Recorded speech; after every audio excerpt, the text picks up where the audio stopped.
Welcome back everyone. Welcome to civil services study practice set number ये 156 है। UPPSC PCS के लिए test series चल रही है।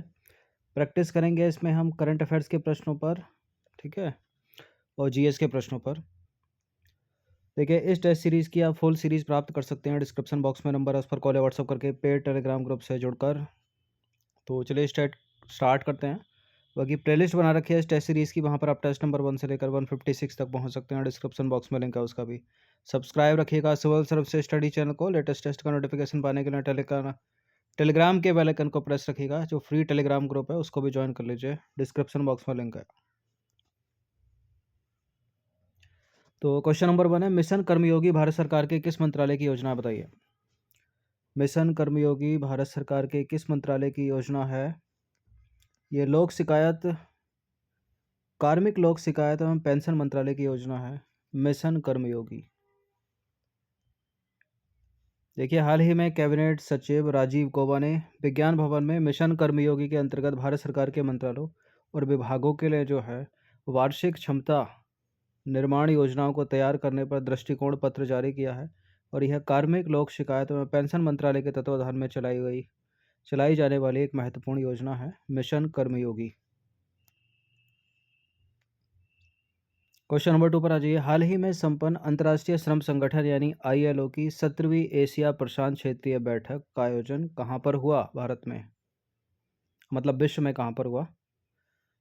भारत में नहीं हुआ, ये हुआ सिंगापुर में। ठीक है, डी है इसका आंसर। ये नंबर इस पर कॉल या व्हाट्सएप करके आप पेड टेलीग्राम ग्रुप से जुड़ सकते हैं। देखिए, हाल ही में सिंगापुर में अंतर्राष्ट्रीय श्रम संगठन यानी आईएलओ की 17वीं एशिया प्रशांत क्षेत्रीय बैठक आयोजित की गई। और यह एशिया प्रशांत और अरब देशों की सरकारों, नियोक्ताओं और श्रमिक संगठनों के प्रतिनिधियों को एकजुट करता है। सेमेरू वोल्केनो हाल ही में चर्चा में रहा। सेमेरू ज्वालामुखी, ठीक है, सेमेरू वोल्केनो ये कहाँ स्थित है, किस देश में स्थित है? इसमें विस्फोट हुआ है अभी। कहाँ पर है ये बताइए? इंडोनेशिया, चिली, संयुक्त राज्य अमेरिका या ऑस्ट्रेलिया? यह है इंडोनेशिया का। देखिए, हाल ही में इंडोनेशिया के पूर्वी जावा द्वीप में स्थित है ये सेमेरू ज्वालामुखी में विस्फोट हुआ। और सेमरू जिसे द ग्रेट माउंटेन के रूप में भी जाना जाता है, जावा का उच्चतम ज्वालामुखी शिखर है तथा सर्वाधिक सक्रिय ज्वालामुखियों में से एक है ये।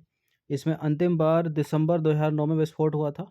और इंडोनेशिया में विश्व के सक्रिय ज्वालामुखियों की सर्वाधिक संख्या होने के साथ साथ इसके पैसिफिक रिंग ऑफ फायर यानी प्रशांत अग्निवलय में अवस्थित होने के कारण यहाँ भूकंपीय उथल पुथल का खतरा जो है वो बना रहता है, इसलिए डी करेक्ट है, इंडोनेशिया, सेमेरू। क्वेश्चन नंबर 4 पर आ जाइए। निम्नलिखित में से जो कौन सा शहर भारत में आयोजित पहली G20 शेरपा बैठक का मेजबान है? यह है राजस्थान का उदयपुर, डी है इसका आंसर। देखिए, भारत की G20 अध्यक्षता की शेरपा बैठक का जो आयोजन है वो राजस्थान के उदयपुर शहर में किया गया। और इसमें अंतर्राष्ट्रीय शेरपाओं, उनके प्रतिनिधि मंडलों, G20 सदस्यों के आमंत्रित अंतर्राष्ट्रीय संगठनों के प्रमुखों और 9 अतिथि देशों सहित कई अन्य भाग ले रहे हैं। और पहली शेरपा बैठक की चर्चा भारत के G20 शेरपा जो है अमिताभ कांत के द्वारा शुरू की गई है। इनका नाम भी याद रखिएगा, ठीक है। भारत की तरफ से G20 शेरपा कौन है? अमिताभ कांत। और शेरपा शहर कौन है? राजस्थान का उदयपुर। क्वेश्चन नंबर 5 पर आ जाइए। हाल ही में किसे राष्ट्रीय सांख्यिकी आयोग का अध्यक्ष नियुक्त किया गया है? ये तो दूसरे CDS हैं। राष्ट्रीय सांख्यिकी आयोग का अध्यक्ष यहाँ पर पूछा है Rajeev Laxman Karinkar, option number D. देखिए, हाल ही में भारत सरकार ने professor emeritus Chennai mathematical institute के प्रोफेसर राजीव लक्ष्मण करमदीकर को 3 साल की अवधि के लिए भारत के राष्ट्रीय सांख्यिकी आयोग के अंशकालिक अध्यक्ष के रूप में नियुक्त किया है। क्वेश्चन नंबर 6 पर आ जाइए। हाल ही में निम्नलिखित में से किस देश ने B-21 रेडर नामक अपना नवीनतम परमाणु स्टेल्थ बम वर्षक एयरक्राफ्ट लॉन्च किया है? किसका है ये B-21 रेडर? ये है अमेरिका का। देखिए, हाल ही में अमेरिकी वायुसेना ने V-21 रेडर नामक अपने नवीनतम परमाणु स्टेल्थ बमबर्सक एयरक्राफ्ट लॉन्च किया है, जो शीत युद्ध के दौरान उड़ाए गए विमानों का स्थान लेगा। और इसे कई वर्षों में गुपचुप तरीके से जो है तैयार किया है अमेरिका ने। देखिए, चीन के साथ भविष्य में संघर्ष होने की हालात में अमेरिकी चिंताओं को दूर करने के प्रयासों के अंतर्गत B-21 रेडर ये जो विमान है विकसित किया है यूएस ने। क्वेश्चन नंबर 7 पर आ जाइए। किस देश ने वर्ष 2024 के बाद अंतर्राष्ट्रीय अंतरिक्ष स्टेशन छोड़ने का फैसला किया है? पहले भी चर्चा कर चुके हैं हम इस प्रश्न पर। ISS छोड़ देगा वो रूस। ठीक है। देखिए, रॉसकॉस्मोस यानी रूसी अंतरिक्ष एजेंसी ने नवनियुक्त प्रमुख ने बताया कि रूस ने वर्ष 2024 के बाद अंतर्राष्ट्रीय अंतरिक्ष स्टेशन छोड़ने का निर्णय लिया है। ठीक है, 24 के बाद है। ठीक है, 24। क्वेश्चन नंबर 8 पर आ जाइए। हाल ही में विश्व बौद्धिक संपदा संगठन द्वारा जारी वैश्विक नवाचार सूचकांक 2022 यानी ग्लोबल इनोवेशन इंडेक्स 2022 में भारत को कौन सा स्थान प्राप्त हुआ है? और कौन जारी करता है इसको? विश्व बौद्धिक संपदा संगठन। भारत को स्थान प्राप्त हुआ है 40वां। Option number D. देखिए, विश्व बौद्धिक संपदा संगठन द्वारा जारी वैश्विक नवाचार सूचकांक में भारत 40वें स्थान पर पहुंच गया। और पिछले 7 वर्षों में बड़ी उपलब्धि है भारत की, क्योंकि भारत की रैंकिंग में 41 स्थान का सुधार हुआ है। यानी 2015 में भारत जो है 81वें स्थान पर था। स्विट्जरलैंड की बात करें तो लगातार 12 वर्षों से प्रथम स्थान पर है और दूसरे स्थान पर है संयुक्त राज्य अमेरिका।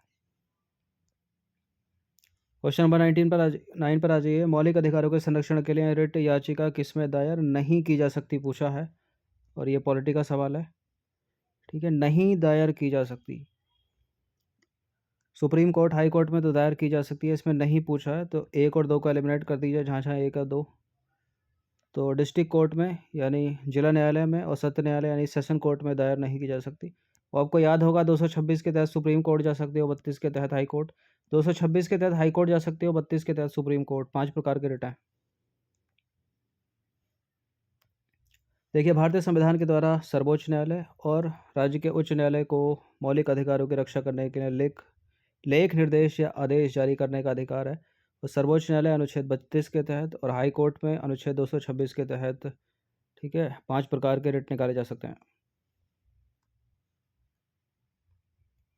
क्वेश्चन नंबर 10 पर आ जाइए। प्रधानमंत्री फसल बीमा योजना के संबंध में प्रश्न है, 2 स्टेटमेंट वाला है ये। पहला स्टेटमेंट कहता है इस योजना का शुभारंभ 2017 में हुआ। और दूसरा स्टेटमेंट है राष्ट्रीय कृषि बीमा योजना और संशोधित राष्ट्रीय कृषि बीमा योजना को प्रतिस्थापित किया गया है प्रधानमंत्री फसल बीमा योजना के तहत। देखिए, पहला वाला गलत है, 2016 की है, दूसरा वाला सही है।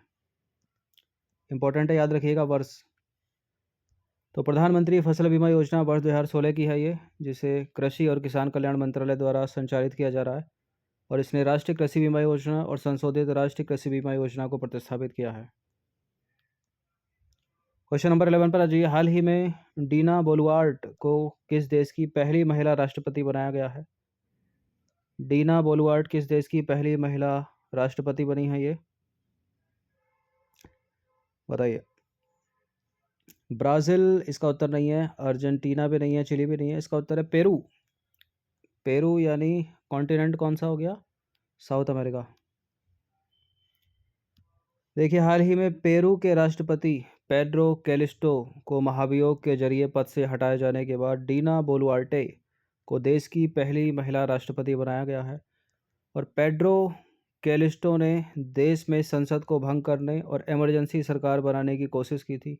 इसके बाद पेरू कांग्रेस ने जो है उनके खिलाफ महाभियोग यानी इम्पीचमेंट लगाकर उनको पद से हटा दिया और पहली राष्ट्रपति बनी कोई महिला, उनका नाम है डीना बोलुआर्टे।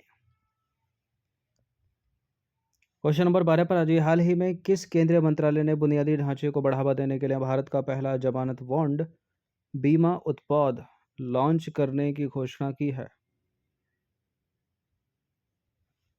इसका उत्तर है सड़क परिवहन और राजमार्ग मंत्रालय। देखिए, हाल ही में केंद्रीय सड़क परिवहन और राजमार्ग मंत्रालय ने बुनियादी ढांचा क्षेत्र में तरलता को बढ़ावा देने के लिए भारत का पहला जमानत बॉन्ड बीमा उत्पाद लॉन्च करने की घोषणा की है। अब आ जाइए क्वेश्चन नंबर 13। हर साल 5 दिसंबर को विश्व मृदा दिवस मनाया जाता है। आपको बताना है कि विश्व मृदा दिवस 2022 की थीम क्या है।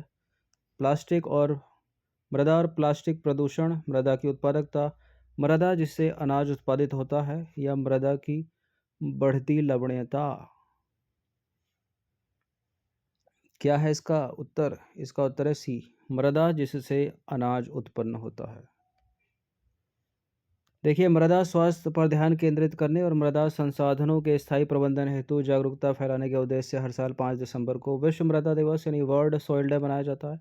और 2022 के लिए विश्व मृदा दिवस की थीम क्या है? मृदा जिससे अनाज उत्पादित होता है। ठीक है, यानी सॉइल्स वेयर फूड बिगिंस। देखिए, संयुक्त राष्ट्र और कृषि संगठन यानी एफएओ ने जून 2013 में विश्व मृदा दिवस का समर्थन किया था।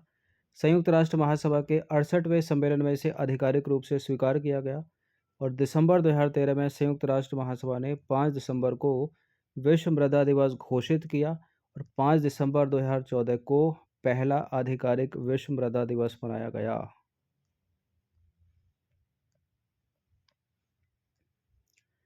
अब आ जाइए क्वेश्चन नंबर 14 पर। भारत और अमेरिका के बीच संयुक्त सैन्य अभ्यास, उसका नाम है युद्ध अभ्यास 2022, किस भारतीय राज्य में आयोजित हुआ? प्रश्न यही पूछ लेगा युद्ध अभ्यास किस किस के बीच है, तो भारत और अमेरिका के बीच है। और 2022 में आयोजित हुए उत्तराखंड में। देखिए, हाल ही में अमेरिका और भारत के बीच संयुक्त सैन्य अभ्यास का 18वां संस्करण यानी युद्ध अभ्यास 2022 उत्तराखंड में आयोजित किया गया।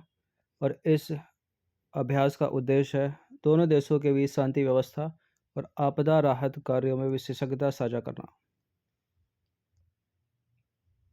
क्वेश्चन नंबर 15 पर आज ये इंपॉर्टेंट है प्रश्न। ये निम्नलिखित में से किसने सबसे पहले ब्राह्मी एवं खरोष्ठी लिपि को पढ़ने में सफलता प्राप्त की थी? कई बार पूछा हुआ है स्टेट पीसीएस में। क्या है इसका उत्तर? Alexander Cunningham, Lord Curzon, William Jones, या जेम्स प्रिंसेप। James Prinsep.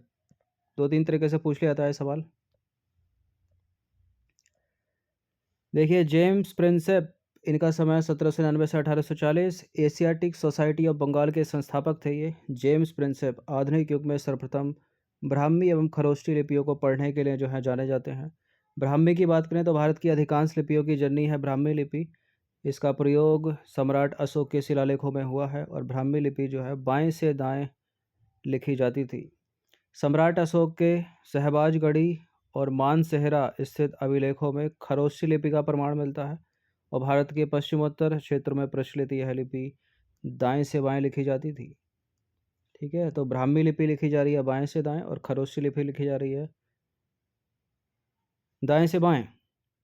ठीक है, फिलहाल डी है इसका answer, James Prinsep. Question number 16 पर आ जाइए। निम्नलिखित कथनों पर विचार करेंगे। 2 स्टेटमेंट है, कौन सा करेक्ट होगा इसमें? देखिए, शिलालेख जो है पत्थर, धातु या मिट्टी के बर्तनों जैसी कठोर सतहों पर उकेरे गए लेख हैं। शिलालेख वस्तुतः स्थायी अभिलेख हैं जिनमें से कुछ में जो है तिथियां अंकित हैं, यानी डेट। बिल्कुल ये करेक्ट है, दोनों के दोनों स्टेटमेंट। सी है इसका आंसर। तो शिलालेख की बात करें तो पत्थर, धातु या मिट्टी के बर्तनों जैसी कठोर सतहों पर उकेरे गए लेख हैं ये। वे आमतौर पर उन लोगों की उपलब्धियों, गतिविधियों या विचारों को दर्ज करते हैं जिन्होंने उन्हें लिखवाया। और इसमें राजाओं के कारनामों या महिलाओं और पुरुषों द्वारा धार्मिक स्थानों को दिए गए दान का विवरण जो है शामिल है। तो करेक्ट हो गया पहला स्टेटमेंट। और दूसरा भी करेक्ट हो गया, क्योंकि शिलालेख वस्तुतः स्थायी अभिलेख हैं जिनमें से कुछ में जो है तिथियां अंकित है, यानी डेट, दिनांक। क्वेश्चन नंबर 17 पर आ जाइए। निम्नलिखित में से किसके विवरण के आधार पर दार्शनिक मोंटेस्क्यू ने प्राच्य निरंकुशता का सिद्धांत विकसित किया? बताइए, दार्शनिक मोंटेस्क्यू ने प्राच्य निरंकुशता का सिद्धांत विकसित किया किसके विवरण के आधार पर? Francois Bernier, option number C. देखिए, फ्रैंकोइस वर्नियर के विवरण ने जो है 18वीं शताब्दी के बाद पश्चिमी सिद्धांतकारों को प्रभावित किया।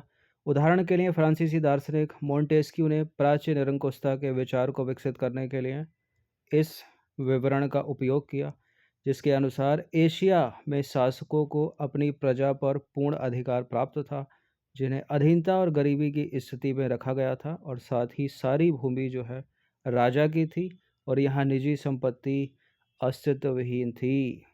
तो सी करेक्ट है। अब आ जाइए क्वेश्चन नंबर 18 पर। बेजीब जो तापमान की एक विस्तृत श्रृंखला को सहन कर सकते हैं डैश कहलाते हैं। क्या कहेंगे उनको?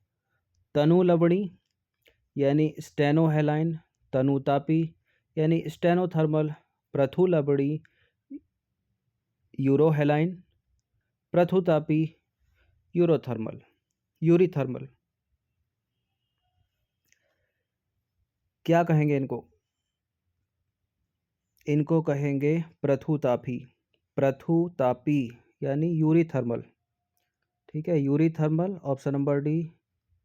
यूरी हेलाइन नहीं होगा, स्टेनो हेलाइन नहीं होगा, स्टेनोथर्मल नहीं होगा, स्टेनो हेलाइन नहीं होगा, डी हो जाएगा।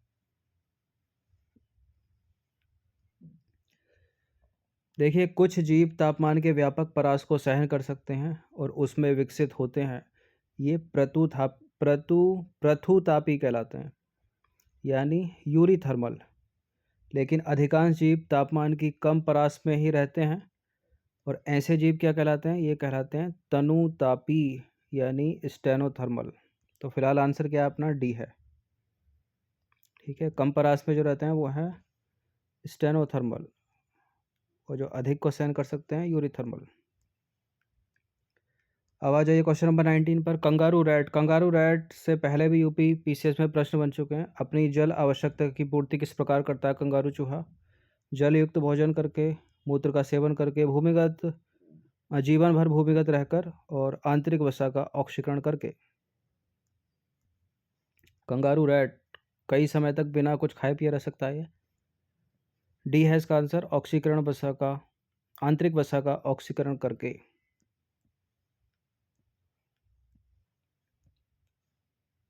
देखिए, जल के बाह्य स्रोत ना होने पर उत्तरी अमेरिका में यानी नॉर्थ अमेरिका के मरुस्थल में कंगारू चूहा अपनी जल आवश्यकता की पूर्ति जो है अपनी आंतरिक वसा के ऑक्सीकरण से करने में जो है सक्षम है। और कंगारू चूहे में अपने मूत्र को सांद्रित करने की क्षमता भी होती है, जिससे उत्सर्जी पदार्थों को हटाने के लिए जल की न्यूनतम मात्रा का उपयोग करता है कंगारू चूहा। क्वेश्चन नंबर 20 पर आ जाइए। अंतिम प्रश्न है, ये 20वां प्रश्न है। हाल ही में घोषित भारत का पहला कार्बन तटस्थ फॉर्म निम्नलिखित में से किस राज्य में स्थित है? केरल, सिक्किम, गोवा, हिमाचल प्रदेश। बताइए। कार्बन तटस्थ फॉर्म, कार्बन न्यूट्रल फॉर्म, यह है केरल में। Option number A. देखिए, हाल ही में केरल के मुख्यमंत्री पिनरई विजयन ने अलुवा में स्थित एक बीज फार्म को देश का पहला कार्बन तटस्थ फार्म घोषित किया है। ठीक है, तो इसका आंसर हो जाएगा केरल। तो 20 प्रश्न थे ये करंट अफेयर्स के। 4 से 5 प्रश्न इसमें जीएस के थे, स्टैटिक जीएस के जो इम्पोर्टेंट है। उसमें प्रीवियस ईयर के थे 2-3 प्रश्न। इन सब की प्रैक्टिस कर लीजिएगा 1 से 2 बार। इन सभी टेस्ट का पीडीएफ भी प्राप्त कर सकते हो। पीडीएफ आपको मिलेगा पेड टेलीग्राम ग्रुप में ही। ठीक है, उससे जुड़ने के लिए नंबर इस पर कॉल या व्हाट्सअप करके आप जुड़ सकते हैं। धन्यवाद। हर दिन प्रैक्टिस करते रहिएगा।